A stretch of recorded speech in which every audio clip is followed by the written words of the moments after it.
Hey everybody! Okay, today we are taking on rejection sensitive dysphoria. If you are unfamiliar with that term, I am going to tell you a little bit about it. A lot of my followers have ADHD and have probably heard this term. We're going to shorten it to RSD for today. So, what is RSD? RSD, rejection sensitive dysphoria, is a collection of symptoms that is centered around a strong negative bias in interactions with other people. So, this could be interpreting just the slightest look or phrase as negative, as a rejection, and then having a very intense emotional response to that. So, really getting hit hard, being unable to stop thinking about this person who said, "Can you stop chewing so loudly?" like for days or weeks, eventually changing our behavior so we stop seeing other people in order to avoid the rejection that we are certain we're going to experience. So it's a collection of symptoms. That's very important to note. Is it real?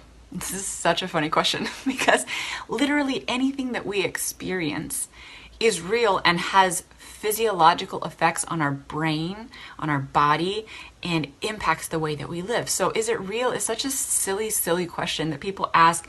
You'll find people asking that about ADHD as well.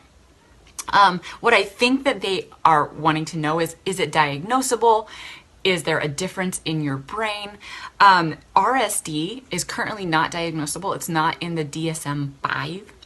I can't even remember what that, Diagnostical Statistic Medicine, number 5, the book that psychologists will use, doctors will use to diagnose mental conditions.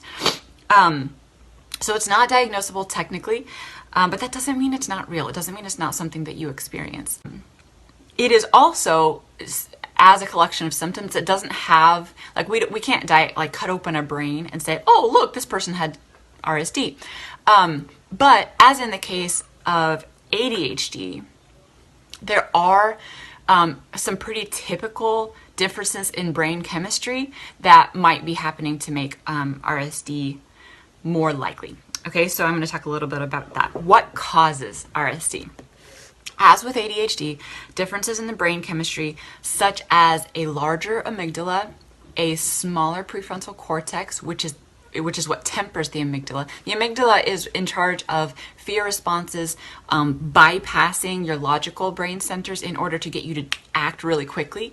So a larger amygdala and a smaller prefrontal cortex, which is what shuts it down and says, hey, it's okay, like calm down, means quicker emotional responses, larger, bigger, quote, overreactions to things. So that's one of the things that causes it, possibly. Differences in your brain chemistry. And then social conditioning due to our habits can make it more likely to see ourselves as failures. As someone with ADHD and working with people who have ADHD, it's really common for us to, quote, fail or to do poorly at things that our culture sees as easy and necessary. And therefore, we will have people trying to help in ways that end up being more detrimental and see ourselves as failures, see ourselves as socially unacceptable. Those habits make it more likely that we will have what actually causes RSD, which is what I'm so excited to talk to you about. The real reason that it even exists is that we have deeply ingrained habitual thoughts which create the feeling of rejection in the first place. So you can have a larger amygdala and a smaller prefrontal cortex, whatever brain chemistry you want, and you're not going to necessarily have RSD unless you have thoughts about other people which make you feel rejected, or thoughts about yourself which make you feel rejected. I'm not good enough is a very common thought that you might have the emotion of rejection. So those emotions get blown up maybe by the brains that we've been given, but the brains that we've been given don't cause it. It is the thought that's causing the emotion.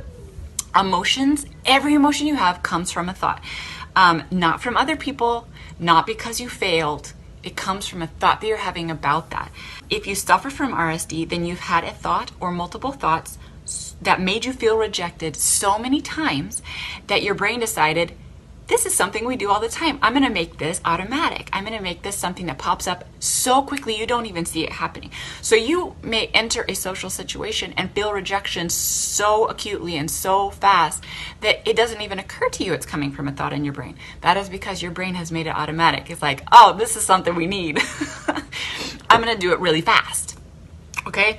This will pop up anytime. For instance, if somebody frowns at you, and in the past someone has frowned at you and you've had the thought like that you did something wrong, and now somebody frowns at you, even if they're thinking about something else, you may immediately have the boom, like instant reaction that they don't like you, they're rejecting you, you're not good enough. And that rejection will be big, and it's real. Like, you feel that. The feeling is real. Don't discount that for yourself. But it's not coming from actually being rejected. Okay? That's where we get this, is it real, is it not real? The truth of the matter may be something totally different. You have created that for yourself. Unaware, but very, very much coming from our own brains. So some of you might say, but you don't understand, I really am being rejected. Like, all the time, people are rejecting me. And here's what I'd say. You totally are being rejected. But number one, you're being rejected by yourself.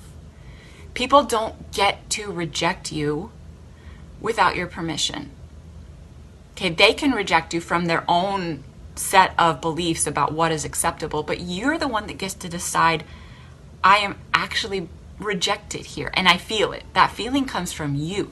You are rejecting yourself. And then what happens when we have these thoughts and we create all this huge, like, debilitating rejection in ourselves is we show up. If we show up at all, we go out into the world shy, tentative, super needy, super weird, like trying so hard to not be rejected that we make people uncomfortable. They don't know how to handle us. They think maybe we're broken. They're not really ready for that. And so we cause any rejection from other people that does happen. They treat us with kid gloves, or they kind of hold back. They don't get into a conversation with us. And then we use that as fuel to create more and more rejection for ourselves. And eventually what we do is we stop going out to meet people, which is rejection ahead of time. We're not even giving ourselves the chance to connect.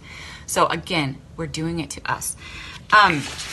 The solution to this, there's a solution, and it is so much more manageable than we think. And in most cases, it is not medication. The solution is to fully understand how your thoughts do create every emotion that you have, and further than that, how your emotions drive every action you take. So if you're ever in the situation where you're doing something, you're like, why am I doing this? It's because of an emotion you're having, period. When you start to understand that and then learn how to access the thoughts that you're thinking in the moment, to question the truth of them, and then to choose what you want to think based on what you want to feel and do, your life will change. It will be amazing. And what's interesting is it will change you in not only your emotional life, but also your physical body, your social acceptance. Everything can change. Your thoughts actually do have the ability to change your body because of the chemicals that they allow your body to release. So you think something stressful, your body releases cortisol. It eventually changes your brain chemistry. Good news is you can reverse that. You can change yourself back. Sometimes medication is needed to get you started. Sometimes it's needed for longer. I'm not someone who deals with medication, so that is something to decide for yourself. But what I do want to say is you can completely change your psychological landscape by starting to work with your thoughts. The fastest way to do this is to work with a coach who understands the thoughts and feelings and can help you identify yours. So I am one of those coaches. It is the chief part of what I do, that and making sure that God is central in everything that you do. But if you're not really into my style, I can hook you up with some names. I can get you a couple of resources to get you started and help you find somebody that's more your thing. If you do like my style and you do think, hey, maybe we can talk and connect, please message me. I'd be happy to talk what you need and what you're going through. So yeah, that's my talk on RSD. And any questions, any comments, please feel free to leave them. I I am happy to have a further conversation if you feel like I didn't cover something, or to talk about another subject if you're like, okay, but what about this? So I hope you have a great day, and I'll talk to you all soon. Bye-bye.